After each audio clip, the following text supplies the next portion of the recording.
मैं Kumar Vishwakarma, social activist, art activist और scientist. साथियों, आज हम बता रहे हैं कि जब कोर्ट कचहरी में किसी के खिलाफ कोई केस हो जाता है, पुलिस में शिकायत जाती है, शुरुआत होती है वहां से। पुलिस आप कोई जुगाड़ का इस्तेमाल नहीं कर पाए, आपकी कोई सिफारिश नहीं थी या पैसे का इस्तेमाल नहीं कर पाए, तो आपके खिलाफ केस दर्ज कर देते हैं। जो लोग जुगाड़बाजी होते हैं, जिनके पावर, पैसा, प्रभाव होता है, उनके खिलाफ केस दर्ज नहीं होता है। आप पूरा कितना ही जोर लगा लें, कितने सबूत हो, वो रखे रहते हैं।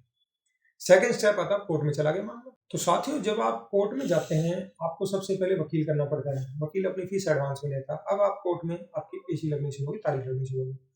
आप शुरू में जाते हैं, आपको बड़ी उम्मीद होती है, जोश होता है। और जो लोग खास तौर से नए होते हैं कि भाई हमें, हमारे साथ न्याय हुआ और जज साहब के पास आए और ये न्याय के देवता है, ये हमारे को न्याय देंगे।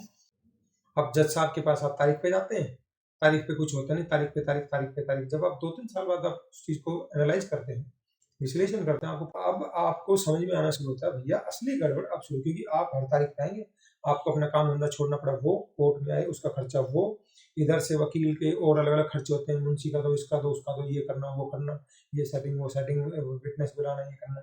ये तो क्या शिकायतकर्ता के रूप में होता है, या आपके खिलाफ केस डाल दिया, वो हो गया। अब जब तारीख पे तारीख जा रहे हैं, कई बार आप गवाह के रूप में जाते हैं, तो भी गवाह में अब समस्या क्या होती है, गवाह जब कोर्ट में जाता है, पुलिस मान लो उस दिन एक कोर्ट में 20 गवाह ले गई एक जज के पास, तो कई बार जैसे आप विटनेस के रूप में जाते हैं। तो साथियों, अब आपने देखा कि जब आप विटनेस के लिए जाते हैं, आपका किसी केस में गवाही है, आप जाते हैं तो वहां पर जज के साथ 2-3 लोग बैठे होते हैं। एक तो होता है जो रीडर होता है, रीडर का काम क्या है, आप गए, बेल बॉन्ड एक्सेप्ट करना, आपकी फाइल पकड़ाना, जज साहब को फाइल लेना, तारीख लगाना, ये नॉर्मली उसके काम होते हैं। एक साइड में और बैठा होता कंप्यूटर के साथ, वो क्या करता है, जज साहब ने जैसे जो भी केस आया उसमें जो बोला, जिमनी ऑर्डर मतलब जो रेट रूटीन के छोटे छोटे ऑर्डर होते हैं, वो उसको टाइप करेगा। जज के सामने कंप्यूटर होता है, जज देखता रहता है कि क्या लिखा, और वो उसको टाइप करता रहता है। अब एक और स्टेनो होता है, उसका काम क्या होता है, वो थोड़ा सा सीनियर होता है, जिसको एक्सपीरियंस होता है। जज ने जैसे कोई जजमेंट लिख ली, तो वो स्टेनो क्या करेगा कि जज की जजमेंट वगैरह सारी तैयार करवाएगा। जज बोलेगा, वो उसको लिखता जाएगा, लिखता है, फिर करेक्शन वगैरह सारा कुछ करके, फिर वो जो आपका जो जूनियर था, जो टाइप कर रहा था जिम्नी ऑर्डर, रूटीन के ऑर्डर, वो उसको अपलोड भी करेगा रोज। 800 फाइलों का नॉर्मली बोलते हैं, 3-3 हजार फाइलें हो जाती हैं। अब क्या होता है, आप एविडेंस के लिए गए और एविडेंस के लिए कोई बंदा है नहीं, ये तो फ्री है नहीं, क्योंकि इनके पास काम का बर्डन है। अब क्या करता है, एलमत को बुला लिया। एलमत कौन होता है कि जज उसके कोर्ट रूम के बगल में एक वो होता है ऑफिस टाइप, जो फाइलों को मेंटेन करते हैं। उनका काम क्या होता है कि कोई फाइल किसी ने मंगाई, किसी कोर्ट में मंगाई, किसी कोर्ट में फाइल को लेके जाना है, ये सब चीजें का वो सारा रिकॉर्ड मेंटेन करते हैं। उसको बुला लिया। अब 20 लोग आ गए एविडेंस के लिए, 4 घंटे के लिए जज ने उसको बुला लिया। उसका काम था रिकॉर्ड मेंटेन करना, किसी ने कुछ मंगाई, फोटो कॉपी एजेंसी के लिए फाइल मंगाई है, वो सारा मैनेज करना, अलग अलग उनके इश्यू होते हैं। वो बंदा यहाँ बुला लिया, 4-5 घंटे के बुला लिया, वो जो करना था वो रुक गया, और ये दूसरे काम में। कई बार टाइम ना होने की वजह से कि वो एक बंदा कितने काम कर ले, सबकी एविडेंस नहीं हो पाती, तो वो बंदा वो काम कई बार एविडेंस नहीं हो पाता और आपको दोबारा करना। तो अलग अलग लोगों की जो परिस्थिति, भी एक गुड़गांव में केस हुआ था, मनीष कुमार कोई जज थे, उन्होंने, वो एलमत था, ऐसे उसको बुलाया। वो बोला, सर मेरा ये ड्यूटी है, मेरे पे काम का दबाव ज्यादा है और ये मुझे करना नहीं है, तो ये मेरी ऑफिशियल ड्यूटी है जिसके लिए मैं अपॉइंटेड हूँ। अपनी मजबूरी बताई, जज ने नहीं माना और जज ने उसको उठा इसलिए नहीं। तो सोचो, जज जो लोग इनके घरों में काम करते हैं, इनके अपने लोग हैं, जो इनके नजदीकी हैं, जो इनको सारा सपोर्ट कर रहे हैं, कितना प्रेशर झेल रहे हैं लोग, उन्हीं को ही न्याय नहीं दे पा रहे, उन्हीं को ही गुंडागर्दी करके कस्टडी में डाल रहे हैं। अभी जो केस हुआ था गुड़गांव में, गनमैन ने उसकी बीवी को और बच्चे को गोली मार दी। क्यों मारी? क्योंकि वो उसको परेशान करते थे। भैया, गनमैन जज के लिए होता है, ये ना कि उसकी बीवी बच्चे के लिए होता है। लेकिन क्या है कि बस उसमें कोई बोलने वाला है। तो ये अलग अलग चीजें जो कोर्ट में हो रही है, अलग अलग परिस्थितियां हो रही है। आप एक शिकायतकर्ता के रूप में गए, आप तो ये चाहते हैं मुझे न्याय मिल जाए। आपने झूठा केस किया, तो आप इस केस की आड़ में चाहेंगे कि मेरा कोई उद्देश्य पूरा हो जाए, आप खुश हो जाएंगे, उसको जेल में डाल दिया, शोषण। अब आप एक एक्यूज के रूप में, एक दोषी के रूप में आप जाते हैं, आपके खिलाफ कोई केस है, आपकी असली पड़ताल ना होती है। आप बेल बॉन्ड लाओ जी, बेल के लिए किसी बंदे को लाओ, उसमें टर्म्स कंडीशन लगाएंगे, ये होना चाहिए, वो होना चाहिए, ये गाड़ी पुरानी है, ये उसमें अलग अलग तरीके से ना आपको डिमोरलाइज करने की कोशिश करेंगे। इन्फ्लुएंशियल है तो कोई नहीं पूछता। तो कोर्ट में बंदा जाता है, तारीख पे तारीख, तारीख पे तारीख, 3-4 साल में आपको कुछ मिला। आपका जो, जिस बंदे ने जिस पर्पज से डाला, उसका शोषण का पर्पज पूरा हो। वो कोई आपका प्रॉपर्टी हड़पना चाह रहा था, कोई आपको अलग तरीके से कोई डिमोरलाइज करना चाह रहा था, आपको बदनाम करना चाह रहा था, उसका पर्पज पूरा हो गया और आपको न्याय नहीं मिल रहा। और ऐसे ऐसे 10 साल करते, उस मानसिक दबाव जो शुरू हुआ था, झेलते झेलते झेलते झेलते झेलते, और आप उसको कह नहीं पा रहे।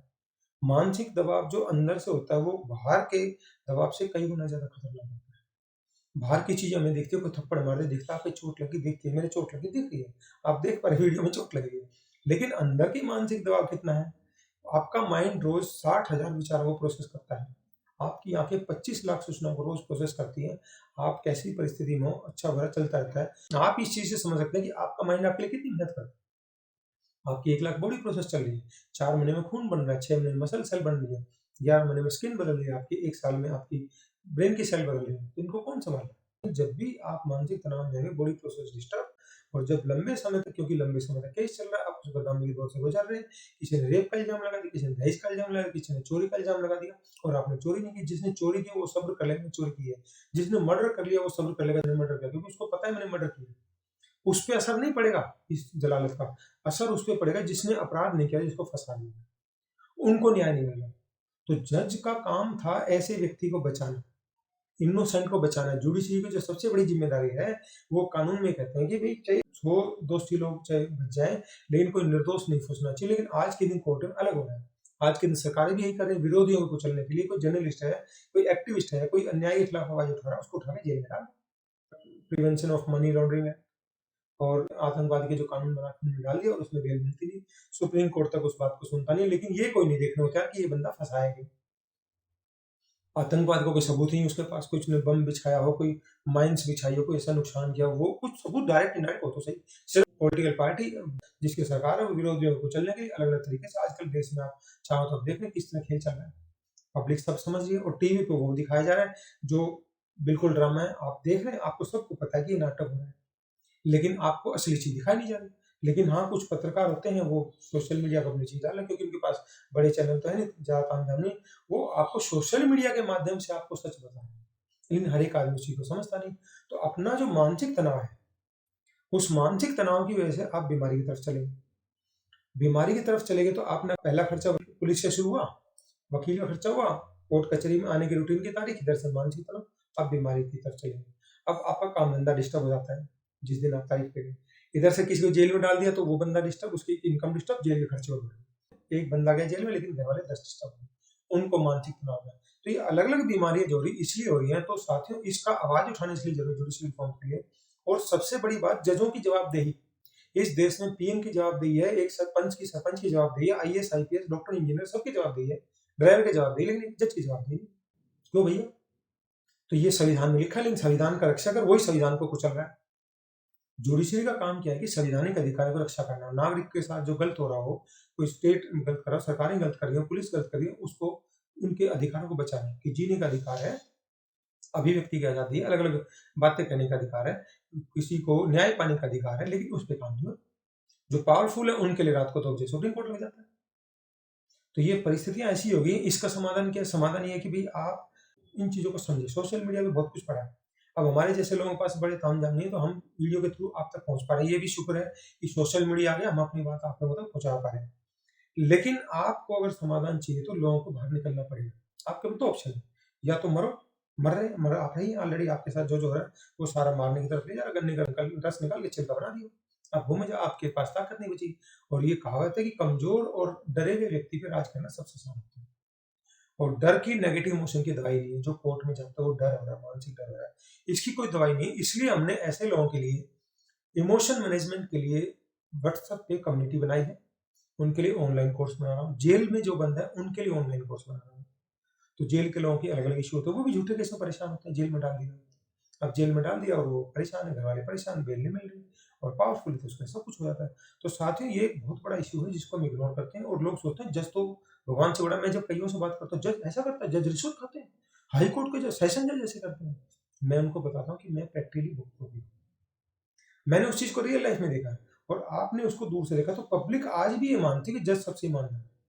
और खास तौर से वो लोग जो खास तौर से गरीब तबका है, उसको पता है कि उसके साथ बार-बार अत्याचार हो रहा है, अन्याय हो रहा है, उसको फँसाया जाता है। जेलों में ऐसे लोग बंद हैं जिनकी ज़मानत होगी, हाई कोर्ट से उनका ज़मानत ही नहीं है। 5-5, 6-6 महीनों की। तो इस तरह की परिस्थितियाँ हैं। तो साथियों, मैंने आज इस वीडियो के माध्यम से आपको बताने का प्रयास किया कि बड़ी-बड़ी बीमारियों का कारण हमारा कोर्ट कचहरी के जो भ्रष्ट जज हैं, कैसे आपको उस बीमारी की तरफ धकेल रहे हैं, उस शोषण से आपको उस खतरनाक स्थिति की तरफ धकेल रहे हैं। आपको अपने जीवन को खुशहाल बनाना वो आपके हाथ में, घटनाएँ घटती रहेंगी, बुरे लोग थे, हैं और रहेंगे। आपको अपने आप को इस सिचुएशन से निकालना है, तो आप हमारे व्हाट्सएप कम्युनिटी से जुड़ सकते हैं, ऑनलाइन कोर्सेज़ बन रहे हैं उससे जुड़ सकते हैं। व्हाट्सएप कम्युनिटी में आपको कोई ना कोई आपकी स्पेसिफिक प्रॉब्लम मिलेगी, कोई आपको मज़ाक उड़ाने वाला नहीं है, आपको कोई माइंड की एक्सरसाइज मिलेगी, आप अपने इमोशन को मैनेज कर पाएँ, डर की कोई दवाई नहीं है, उसको मैनेज कर पाएँ। और ये सब मैं फ्री ऑफ कॉस्ट इसलिए कर रहा हूँ कि मैं उन लोगों तक पहुँच पाऊँ जो पूरी तरह से जिनको निचोड़ दिया गया है, जिनका शोषण करके उनके पास कुछ भी नहीं बचा। मैं उस व्यक्ति के दर्द को देख रहे हमने सारा फ्री ऑफ कॉस्ट रखा है। हालाँकि जब हम काम करते हैं हमारी कॉस्ट आती है। कई लोग मदद करते हैं जब ये वीडियो आप तक पहुँचते हैं। तो इसको देखते मैंने वीडियो बनाया। आपसे निवेदन है कि आपकी जानकारी में कोई भी ऐसा व्यक्ति हो, तो उसे हमारे तक जोड़ दें। कोई व्हाट्सएप में आप जुड़े हैं कम्युनिटी में, अगर आप सोशल एक्टिविस्ट हैं, आप किसी की मदद करना चाहते हैं, ज़रूरी नहीं कि आपके पास केस हुआ वो जुड़े।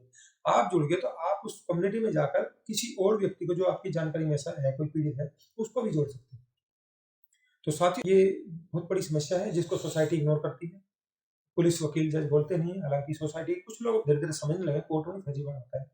तो इस बड़ी समस्या को देखते हुए हमने ये छोटा प्रयास शुरू किया है, लेकिन इसके असर बहुत बड़े होंगे। आप इसको अगर रोज़ थोड़ा-सा करते हैं, मेडिटेशन की एक्सरसाइज़ स्पेशल हमने बनाई है, ग्रैटिट्यूड की प्रेयर है, उनको करेंगे तो आप अपने जीवन को इस परिस्थिति से उबारने में आपको बहुत बड़ी मदद मिलेगी। साथियों, आपको हमारा वीडियो अच्छा लगता है, इसको लाइक करें, कमेंट करें, सब्सक्राइब करें।